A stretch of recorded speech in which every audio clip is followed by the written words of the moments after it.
Claire had been sitting across from Marcus for almost an hour, and something strange was happening inside her chest. She couldn't quite explain it. He wasn't the most handsome man she had ever met. He didn't drive a fancy car or talk about how much money he made.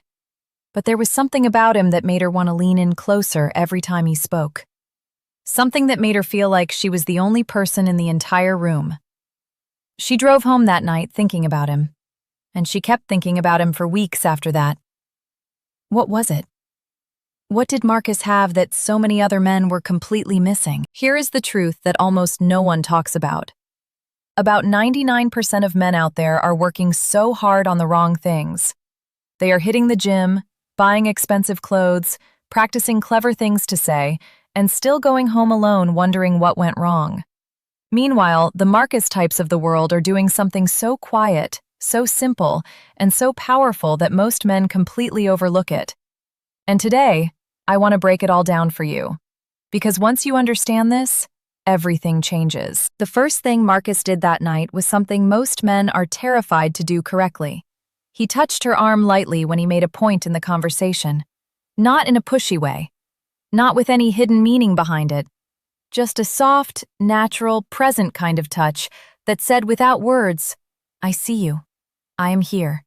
And you are completely safe with me." Claire felt it immediately. Her whole body relaxed in a way she didn't even notice. See, a woman doesn't just connect with your words. She connects with how she feels inside her body when she is standing near you. A gentle, respectful, non-needy touch creates a feeling that no amount of smooth talking ever could. Most men touch because they want something back. Women feel that instantly, and it pushes them away. But when you touch without needing anything in return, when you do it simply because you are present and you care, you become the kind of man she cannot stop thinking about. The second thing Marcus did was be genuinely playful without being desperate about it. When Claire mentioned she loved Italian food, he smiled and said, "Maybe you just haven't tasted the way I make it yet." It was a simple thing. But he didn't say it and then hold his breath waiting for her reaction. He said it, smiled, and moved on. That confidence is the whole game.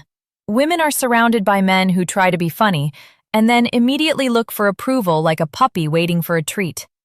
That neediness kills the spark every single time. But a man who can be warm, playful, and completely unbothered whether she laughs or not, that man becomes magnetic. He becomes someone she wants to figure out. The third thing Marcus did was listen. And I don't mean the kind of listening where you nod and wait for your turn to talk.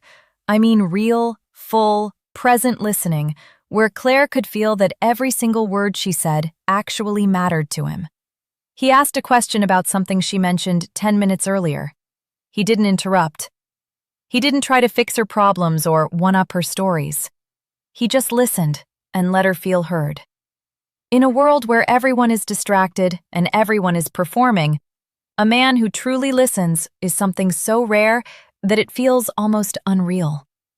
Claire walked away from that conversation feeling understood in a way she hadn't felt in years.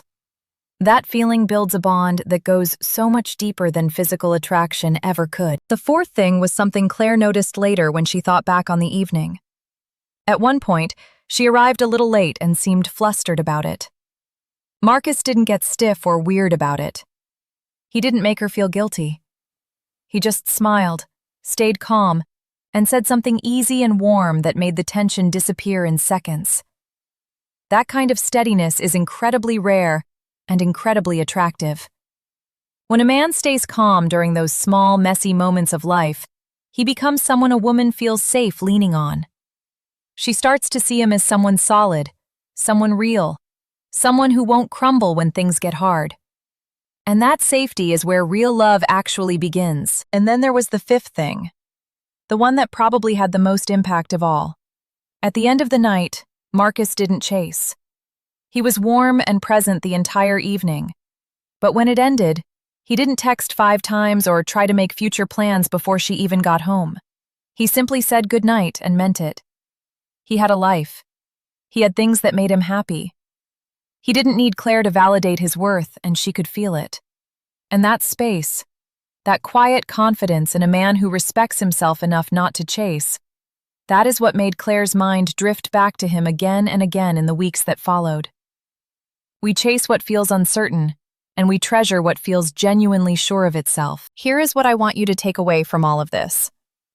These 5 things are not tricks. They are not tactics you memorize from a list. They are ways of being that come from truly knowing who you are and genuinely caring about the people in front of you. A soft and respectful touch, real playfulness without neediness, listening with your whole heart, staying calm when life gets messy, and respecting yourself enough not to chase. These are the habits of a man who leaves a mark on someone's heart that doesn't fade. Be that man, and watch how everything around you begins to change.